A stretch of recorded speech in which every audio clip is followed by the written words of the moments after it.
जय हिंद दोस्तों, आप लोगों का स्वागत है हमारे YouTube चैनल एकलव्य सीजीपीएससी और सीजी व्यापम पर। दोस्तों, आज के इस वीडियो में आप लोगों के लिए 30 महत्वपूर्ण प्रश्न लेकर आया हूं दोस्तों, जो भौतिक शास्त्र के महत्वपूर्ण चैप्टर विद्युत चुंबकीय तरंग है, उसमें से 30 महत्वपूर्ण प्रश्न लेकर आए गए हैं, जो कि आगामी भर्ती परीक्षा 29 सितंबर को होने वाला है। प्रयोगशाला तकनीशियन का एग्जाम उसकी दृष्टिकोण से बहुत ही ज़्यादा महत्वपूर्ण है दोस्तों, क्योंकि उसमें 11th 12th के जो सिलेबस है, बुक है ना, उसके से रिलेटेड है जो क्वेश्चन है वो आएंगे साइंस ग्रुप से, है ना। तो ये बहुत ही ज़्यादा इंपॉर्टेंट है, इसमें से बिल्कुल भी ना छोड़िएगा दोस्तों, क्योंकि ये ऐसे क्वेश्चन है जो लगातार आप लोगों को हर एग्जाम में वो क्वेश्चन देखने को मिलते हैं। जो पिछले एग्जाम हुआ था दोस्तों प्रयोगशाला तकनीशियन का 25 अगस्त को, उसमें भी इस टॉपिक से दोस्तों 2 से 3 क्वेश्चन आप लोगों को देखने को मिला था।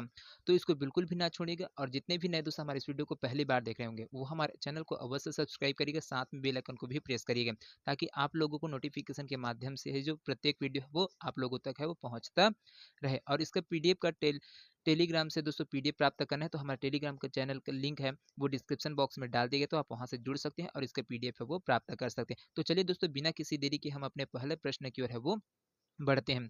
तो पहला प्रश्न है दोस्तों, विद्युत चुंबकीय तरंगों की खोज निम्न में से किस व्यक्ति ने किया था? फैराडे ने किया था, मैक्सवेल ने किया था, हर्ट्ज ने किया था, या फिर मार्कोनी ने किया था? तो इसका जो करेक्ट आंसर होगा दोस्तों, है ना, वो हो जाएगा आपका ऑप्शन बी है वो बिल्कुल सही हो जाएगा दोस्तों। यहाँ पर जो आपका ऑप्शन बी है बिल्कुल सही हो जाएगा दोस्तों। चुंबकीय विद्युत तरंग की खोज है मैक्सवेल के द्वारा है वो दोस्तों किया गया था। चलिए अगला प्रश्न की ओर है वो बढ़ते हैं। अगला प्रश्न है दोस्तों, विद्युत चुंबकीय तरंगों के अस्तित्व की प्रायोगिक पुष्टि सर्वप्रथम निम्न में से किसने की थी? फैराडे ने, मैक्सवेल ने, हर्ट्ज ने, या फिर मार्कोनी ने? तो किस व्यक्ति के द्वारा है दोस्तों यहाँ पर जो विद्युत चुंबकीय तरंग है उसका प्रायोगिक रूप से, है ना, पुष्टि वो सबसे पहले किसने किया था? तो इसका जो करेक्ट आंसर होगा दोस्तों वो हो जाएगा आपका ऑप्शन सी है वो बिल्कुल सही हो जाएगा दोस्तों। हर्ट्ज जो साइंटिस्ट हैं उनके द्वारा है दोस्तों विद्युत चुंबकीय तरंग है उसका प्रायोगिक रूप से उसकी पुष्टि है वो किया गया था। चलिए अगला क्वेश्चन की ओर है बढ़ते हैं दोस्तों।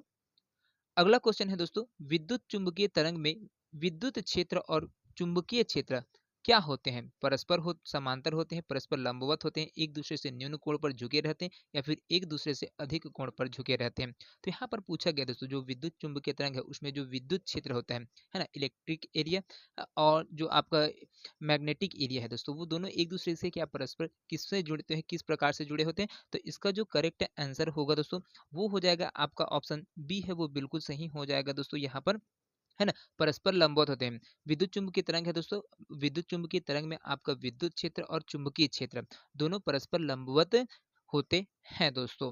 चलिए अगला प्रश्न की ओर है बढ़ते हैं दोस्तों। यहाँ पर देख सकते हैं, अगला प्रश्न है यहाँ पर, निर्वात में विद्युत चुंबकीय तरंग का वेग निम्न समीकरण द्वारा व्यक्त किया जाता है। ऑप्शन ए में दिया है सी बराबर root mu zero epsilon zero, B में दिया है सी बराबर 1/√μ0 इप्साइलन जीरो, ऑप्शन सी में दिया है दोस्तों, यहाँ पर देख सकते हैं सी में है सी बराबर under root mu 0 epsilon zero, और डी में दिया दोस्तों सी बराबर अंडर रूट इप्साइलन 0/म्यू 0। तो इसका जो आंसर होगा दोस्तों वो हो जाएगा आपका ऑप्शन बी है वो बिल्कुल सही हो जाएगा दोस्तों। यहाँ पर है ना, बी है वो बिल्कुल सही हो जाएगा, यहाँ पर आपका ऑप्शन बी है बिल्कुल सही हो जाएगा। सी बराबर 1/√μ 0 इप्साइलन 0 है, ये बिल्कुल इसका करेक्ट आंसर है वो हो जाएगा। चलिए अगला प्रश्न की ओर है बढ़ते हैं। अगला प्रश्न है दोस्तों, निम्नलिखित में से कौन सी विद्युत चुंबकीय तरंग नहीं है? गामा किरणें, एक्स किरणें, ध्वनि तरंग, या फिर रेडियो तरंग? तो कौन सा जो ध्वनि तरंग है दोस्तों, है ना, या फिर कौन सा किरण है जो विद्युत चुंबकीय तरंग नहीं है? तो इसका जो करेक्ट आंसर होगा दोस्तों वो हो जाएगा आपका ऑप्शन सी है बिल्कुल सही हो जाएगा दोस्तों। जो ध्वनि तरंगे होती है विद्युत चुंबकीय तरंग नहीं होती। बाकी आपका एक्स किरणें, गामा किरणें और रेडियो तरंगे ये सभी क्या है, विद्युत चुंबकीय तरंगे होते हैं दोस्तों। चलिए अगला प्रश्न की ओर बढ़ते हैं। अगला प्रश्न है दोस्तों, नेटवर्क टेलीविजन नेटवर्क प्रयुक्त तरंगे होती है, तो टेलीविजन नेटवर्क है दोस्तों, उसमें किस प्रकार के जो जो तरंग है उसको प्रयोग है वो किया जाता है? माइक्रो तरंग है उसका प्रयोग किया जाता है, अल्ट्रा उच्च आवृत्ति रेडियो तरंग है उसका उपयोग किया जाता है, या फिर गामा तरंग का उपयोग किया जाता है, या फिर एक्स तरंग है उसका उपयोग किया जाता है। तो किसका उपयोग है दोस्तों, आपका टेलीविजन नेटवर्क में है वो किस प्रकार के तरंग का उपयोग किया जाता है। तो इसका जो करेक्ट आंसर होगा दोस्तों वो हो जाएगा आपका ऑप्शन ए है, वो बिल्कुल सही हो जाएगा। माइक्रोवेव्स है, माइक्रो तरंग है, इनका उपयोग है टेलीविजन का नेटवर्क में है वो किया जाता है दोस्तों, है ना। ये वाला जो क्वेश्चन है दोस्तों वो एफडीएलटी है ना, एफडीएलटी 24 है, एग्जाम होता है 25 अगस्त को, तो उसमें इस प्रश्न को है दोस्तों पूछा गया था। बहुत ही इंपॉर्टेंट क्वेश्चन है। उसके बाद देख सकते हैं अगला क्वेश्चन है, यहाँ पर देख सकते हैं दूर संचार में प्रयुक्त जो तरंगे है वो कौन सी है।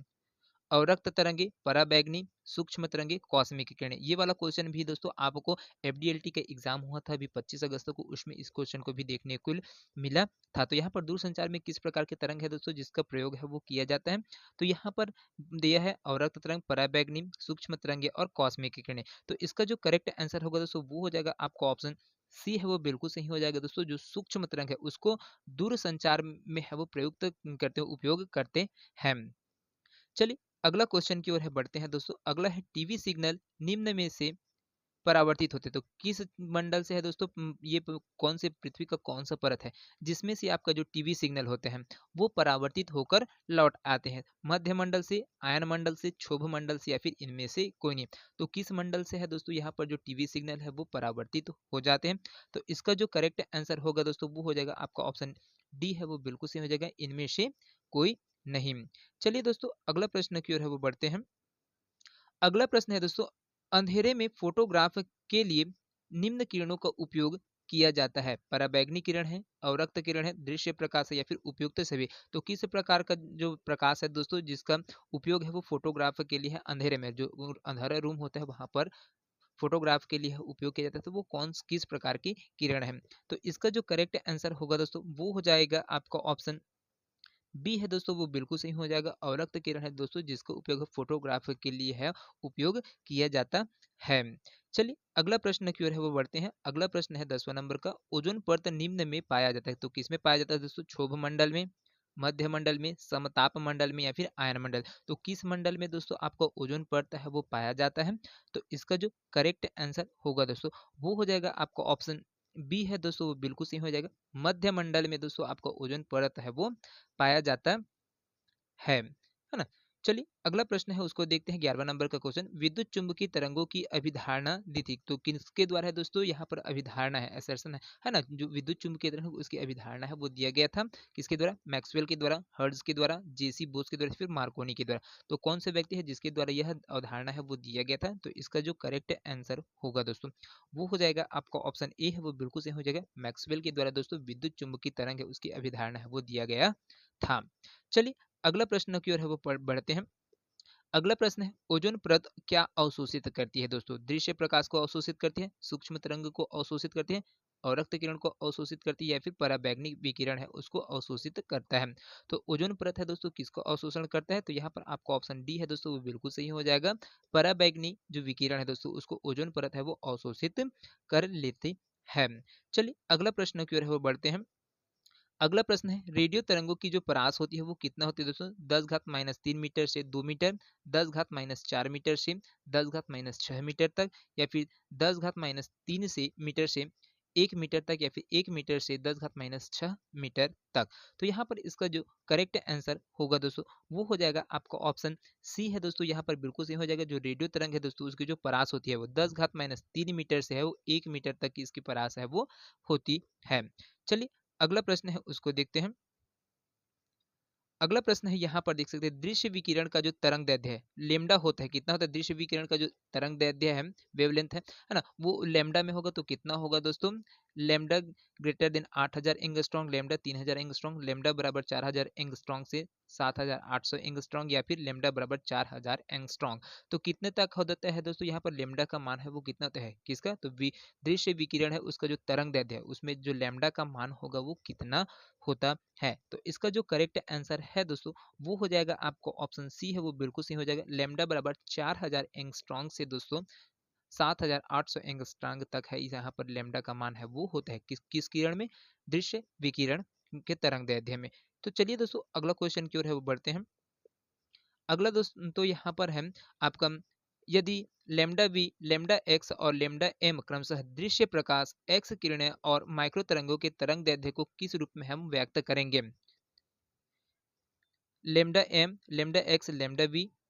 ऑप्शन बी में दिया है lambda V greater than lambda, है ना, less than lambda M, less than lambda X, या फिर ऑप्शन सी में दिया है lambda M less than lambda V less than lambda X, या फिर ऑप्शन डी दिया है lambda V less than lambda X less than lambda M. तो यहाँ पर इसका जो करेक्ट आंसर है दोस्तों वो क्या हो जाएगा? यहाँ पर देख सकते हैं लेमडा वी दिया है, एक्स दिया है और एम दिया है, तो इसमें दृश्य प्रकाश है उसमें, और एक्स किरण और माइक्रो तरंग, तो इनको जो तरंग दैर्ध्य है दोस्तों वो उसको किस रूप में हम व्यक्त करेंगे? तो इसको घटते हुए क्रम में है व्यक्त करेंगे या फिर बढ़ते क्रम में व्यक्त करेंगे? तो देख सकते हैं यहाँ पर जो इनकी जो किरण है उसकी जो क्रम है उसको हमको बढ़ते हुए क्रम में व्यक्त करते ना है ना, मतलब घटते हुए क्रम में व्यक्त करना है। तो यहाँ पर देख सकते हैं इसका जो करेक्ट आंसर होगा दोस्तों वो क्या होगा, है ना। तो देख सकते हो यहाँ पर इसका जो करेक्ट आंसर होगा दोस्तों वो हो जाएगा आपका ऑप्शन सी है, वो बिल्कुल सही हो जाएगा दोस्तों। सबसे पहले आपका आएगा यहाँ पर जो आपका माइक्रोवेव है वो आ जाएगा, इस है ना, सबसे ज्यादा ये है, उसके बाद उससे कम में आपका आ जाएगा दोस्तों लेमडा न्यू है वो आ जाएगा, दृश्य प्रकाश है, दृश्य प्रकाश के बाद आपका एक्स किरण है दोस्तों ये आ जाएगा, है ना। तो आपका ऑप्शन सी है वो बिल्कुल सही हो जाएगा, lambda M less than lambda B less than lambda X. चलिए दोस्तों अगला प्रश्न की ओर है वो बढ़ते हैं। अगला प्रश्न है दोस्तों, यहाँ पर देख सकते हैं एक विद्युत चुंबकीय तरंग के विद्युत और चुंबकीय क्षेत्र क्या होते हैं? एक ही कला में और परस्पर समांतर है, विपरीत कला में परस्पर लंब दिशा में होते हैं, फिर विपरीत कला में और परस्पर समांतर होते हैं, फिर एक ही कला में और परस्पर लंब दिशाओं में होते हैं। तो इसका जो करेक्ट आंसर है दोस्तों वो क्या हो जाएगा? विद्युत चुंबकीय तरंग है उसमें विद्युत और चुंबकीय क्षेत्र है दोस्तों वो क्या होते हैं? तो इसका जो करेक्ट आंसर होगा दोस्तों वो हो जाएगा आपका ऑप्शन डी है वो बिल्कुल सही हो जाएगा दोस्तों, एक ही कला में और परस्पर लंब दिशाओं में होते हैं। चलिए अगला प्रश्न की ओर है वो बढ़ते हैं। अगला प्रश्न है दोस्तों, यहाँ पर किसी माध्यम में एक विद्युत चुंबकीय तरंग का विद्युत क्षेत्र भाग निम्न प्रकार से प्रदर्शित किया जाता है दोस्तों। तो यहाँ पर देख सकते हैं दोस्तों जो इक्वेशन है वो दिया गया है, उसमें देख सकते हैं इक्वेशन है ना, ई न्यू बराबर 0, ई एक्स बराबर 2.5 N C cos bracket 2 pi into 10⁻6 radian बटे एम और टी दिया है, माइनस एक्स गुणा 10 घात 2 रेडियन बटे एस और एक्स दिया है दोस्तों। तो इसमें तो ई जेड बराबर 0 तरंग है दोस्तों। तो यहाँ पर देख सकते हैं ये जो इक्वेशन है इसको स्क्रीनशॉट ले लीजिए, उसके बाद यहाँ पर जो बनेगा उसको बताइएगा क्या चीज हो रहा है इसमें। तो चारों स्टेटमेंट है उसको देखिएगा। 2 पाई गुणा 10 घात 6 हर्ज आवृत्ति और तरंग दैर्ध्य 200 मीटर से वाई अक्ष के अनुदिश गतिमान होगी, या फिर 10 घात 6 हर्ज आवृत्ति तथा 100 मीटर तरंग दैर्ध्य से एक्स अक्ष के अनुदिश गतिमान होगी, या फिर 10 घात 6 हर्ज आवृत्ति तथा 200 एम तरंग दैर्ध्य से एक्स अक्ष के अनुदिश गतिमान होगी, या फिर 10 घात 6 हर्ट्ज से आवृत्ति तथा 200 मीटर तरंग दैर्ध्य से ऋणात्मक एक्स अक्ष के अनुदिश गतिमान होगी। तो यहाँ पर देख सकते हैं दोस्तों इसको अब इसका जो करेक्ट आंसर है दोस्तों वो किस प्रकार से आएगा? तो यहाँ पर इसको जो सॉल्व करोगे दोस्तों तो यहाँ पर देख सकते हैं जो आपका मान है वो भी रखते जाओगे। तो यहाँ पर देख सकते हैं ई वाई बराबर E0, है ना, ई जीरो कॉस और ओमेगा टी माइनस के एक्स, इस फॉर्मूले में दोस्तों इसका तुलना करेंगे। यहाँ पर है ई वाई बराबर E0 कोष्टक ओमेगा टी माइनस के एक्स है दोस्तों, इसमें तुलना करेंगे दोस्तों। तो यहाँ पर सब का मान रखेंगे, जैसे ओमेगा का मान रखेंगे तो यहाँ पर जो न्यू का मान है दोस्तों 10 घात 6 हर्ज है वो आ जाएगा, साथ में आपका के का मान है वो रखेंगे तो 2 पाई हो जाएगा बटा लेमडा हो जाएगा, है ना, लेमडा। उसके बाद आपका पाई गुना 10 घात -2 बराबर करेंगे तो लेमडा बराबर 200 मीटर है वो निकल जाएगा दोस्तों, है ना। तो इस फॉर्मूले से आप इसका मान रखेंगे तो वो निकल जाएंगे। तो इसका जो करेक्ट आंसर होगा दोस्तों वो हो जाएगा आपका यहाँ पर, है ना, इसका जो करेक्ट आंसर है दोस्तों वो हो जाएगा आपका ऑप्शन सी है, बिल्कुल सही हो जाएगा। 10 घात 6 हर्ज आवृत्ति तथा 200 मीटर तरंग दैर्ध्य से दोस्तों एक्स अक्ष के अनुदिश गतिमान है वो रहेगा। चलिए अगला प्रश्न की ओर है वो बढ़ते हैं दोस्तों। अगला प्रश्न है दोस्तों, अवरक्त किरणों का जो संसूचन किया जाता है दोस्तों, वो स्पेक्ट्रोमीटर द्वारा किया जाता है, पायरोमीटर द्वारा किया जाता है, नैनोमीटर द्वारा किया जाता है, फिर फोटोमीटर के द्वारा है वो किया जाता है। तो यहाँ पर अवरक्त विकिरण है दोस्तों, उसका संसूचन किस प्रकार से किसे है वो मापा जाता है। तो इसका जो करेक्ट आंसर होगा दोस्तों, वो हो जाएगा आपका ऑप्शन बी है दोस्तों, वो बिल्कुल सही हो जाएगा। पायरोमीटर द्वारा दोस्तों अवरक्त विकिरण उसका संसूचन है वो किया जाता है। चलिए अगला प्रश्न की ओर वो बढ़ते हैं दोस्तों। अगला प्रश्न है 1/μ0 ε0 की विमाएं है, जहां संकेतों के जो सामान्य अर्थ है वो क्या हो गया दोस्तों। यहाँ पर L-1 T दिया है, L2 T2, L2 T -2 और L T-1 है। तो यहाँ पर जो अर्थ है दोस्तों, यहाँ पर देख सकते हैं 1/μ0 ε0 इसकी जो विमाएं है दोस्तों, वो क्या होगा, है ना। तो यहाँ पर देख सकते हैं दोस्तों, जो आपका सी जो है ना, सी है उसका सी का मान निकालेंगे, तो यह क्या होगा, सी बराबर 1 बटे यहाँ पर है देख सकते हैं μ0 और ε0 है, इसको लेंगे या फिर इसको ऐसे लिख सकते हैं आपका सी का वर्ग बराबर 1/μ0 और ε0 उसको लिख सकते हैं। उसके बाद जो सी का वर्ग है दोस्तों, है ना, इसको हम कोष्टक में बड़ा कोष्टक में लेंगे तो 1/μ0 और ε0, तो इसको हम चेंज करेंगे विमाया में दोस्तों। तो यहाँ पर देख सकते हैं वर्ग में है तो एल L-T-1 आ जाएगा और कोष्टक में यहाँ पर वर्ग लग जाएगी। तो जैसे ही गुणा होगा दोस्तों, तो L का वर्ग माइनस T-2 का वर्ग, ये वाला है आपका ऑप्शन आ जाएगा। तो देख सकते हैं यहाँ पर L का वर्ग और T-2 है, तो ये आपका ऑप्शन सी है वो बिल्कुल सही हो जाएगा दोस्तों, है ना। चलिए अगला प्रश्न की ओर है वो बढ़ते हैं। अगला प्रश्न है दोस्तों, 3 मेगाहर्ट्ज आवृत्ति वाली विद्युत चुंबकीय तरंग निर्वात से इप्सिलॉन बराबर 4 वाले परावैद्युत माध्यम में प्रवेश करती है, तब तरंग दैर्ध्य और आवृत्ति दोनों अपरिवर्तित रहते हैं। तरंग दैर्ध्य दुगुना हो जाता है किंतु आवृत्ति अपरिवर्तित रहती है। तरंग दैर्ध्य दुगुना तथा आवृत्ति आधी हो जाती है। तरंग दैर्ध्य आधा हो जाता है किंतु आवृत्ति अपरिवर्तित रहती है।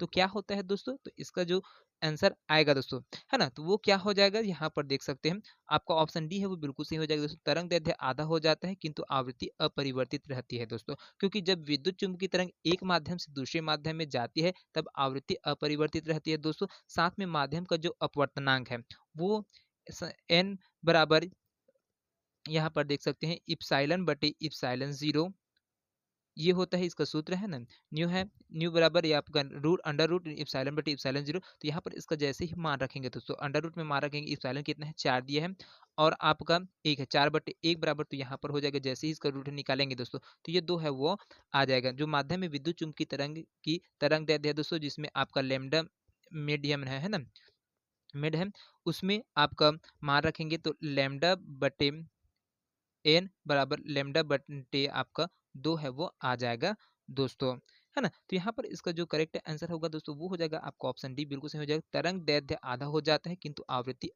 अपरिवर्तित रहती है। चलिए अगला प्रश्न की ओर है वो बढ़ते हैं।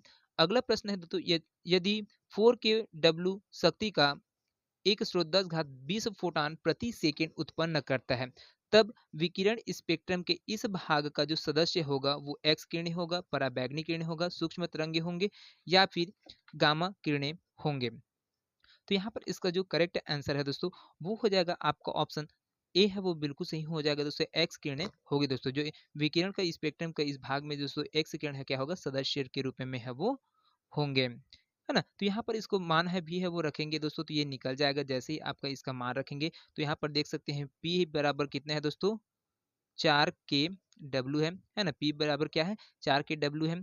उसके बाद देख सकते हैं दोस्तों 4 kW, तो इसका क्या हो जाएगा, वाट में चेंज करेंगे दोस्तों, तो ये कितना होगा, 4000 वाट है वो हो जाएगा। कितना वाट हो जाएगा, 4000 वाट हो जाएगा। साथ में आपका एन दिया है दोस्तों, वो कितना दिया है, यहाँ पर 10 का घात 20 फोटोन दिया है ना। 20 फोटोन प्रति सेकेंड उत्पन्न करता है बोला गया है। और उसके बाद आपका जो न्यू है दोस्तों, है ना, न्यू है, तो न्यू का सूत्र क्या होता है, न्यू पी बटे, है ना, पी बटे एन और एच होता है। तो यहाँ पर जैसे इसका मान रखेंगे दोस्तों, इसका आंसर है वो आ जाएगा। तो जैसे देख सकते हैं 4000 बटे 10 का घात 20 गुणा 6.6 गुणा 10 के घात -34, है ना, ये आ जाएगा। तो यहाँ पर इसका जो मान निकलेगा दोस्तों वो कितना हो जाएगा, तो 6 गुणा 10 के घात 16 हर्ट्ज है वो हो जाता है। तो यहाँ पर देख सकते हैं ना, इसका जो करेक्ट आंसर होगा वो हो जाएगा आपका ऑप्शन सातवां, उसका ये है वो बिल्कुल सही हो जाएगा, एक्स किरणें है वो बन जाता है।